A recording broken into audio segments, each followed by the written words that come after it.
Hi guys, so today we are making Banga stew, or rather Ofeakwu, because let me call it our native name. It is called stew Ofeakwu, and guess what? I'm cooking it the Igbo style, yeah, the Anambra style. So you have to take a chill pill and stay with me, okay? For this stew, I like to use fatty meat, which I have here, and I've already seasoned it with salt, garlic, and some onions.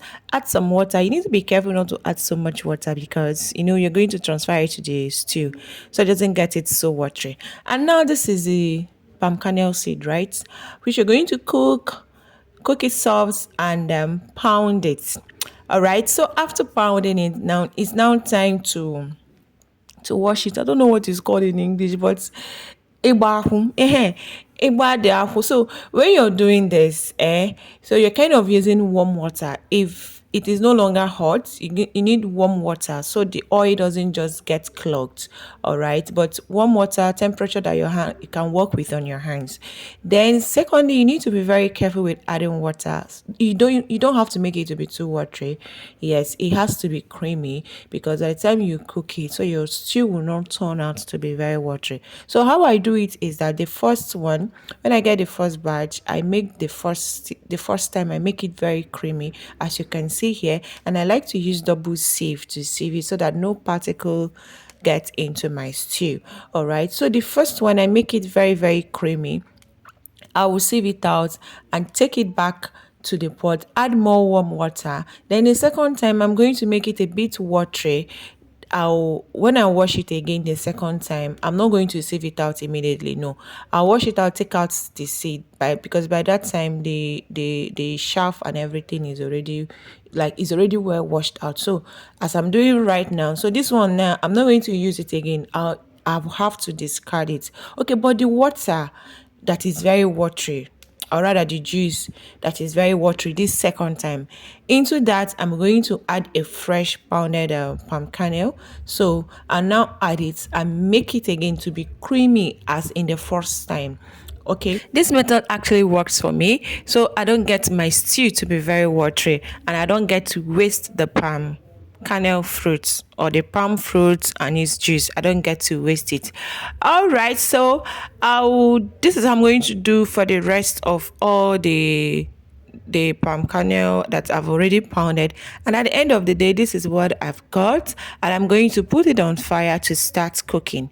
All right, I'll cover it in the at first. Then when it starts heating up, I have to leave it open. You see this foamy part, you have to be careful. Don't let it overflow, don't let it pour out, because it's going to affect the consistency of your stew and it's going to affect the taste of your stew if you let this pour out. So my pot is a bit small, that's why I'm using the spoon to turn it, and I leave it open so it doesn't pour out. Then you have to cook it until all those foamy stops get dry, until they all disappear and probably turn into oil if it is a good palm kernel. All right, so as you can see here, is almost off, everything is almost out.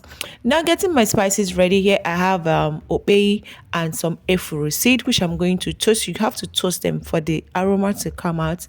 Then for the efuru, I'll have to remove the back. This is it after I've removed the back. And now another I have buffalo here, which I'm also going to crack, and this is jansa. Yes, so I'm going to put everything together and I'll pound it. All right, again, I'm using stockfish. You can just work with any protein of your choice that you like. So these are my pounded spicy, the buffalo, the omilo, the ehuru, the nogirope. I went ahead and added some fennel seed and fenugreek seed powder, salt. This is curry, onions, and then pepper. I like my stew very spicy. And now I'm transferring the steamed meat. Yeah, like I said, I like to use fatty meat to cook banga stew, or rather stew of Ofeakwu. But just that some of the fats will get to dissolve, and it will look as if the meat will turn out smaller. But then, okay, I still went ahead and added some more pepper because I like it to be spicy. I cover it and cook it for about 5 to 8 minutes.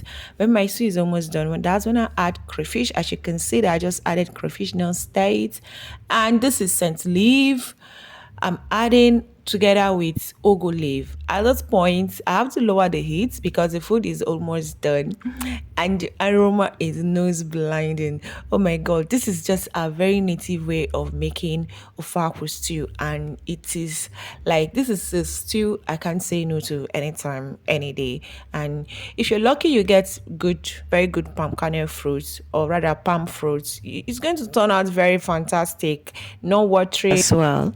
And of course, I'm going to be enjoying it with rice and beans. If you have avocado pear, you can add it up. You come back and thank me later because it's very, very delicious with avocado pear.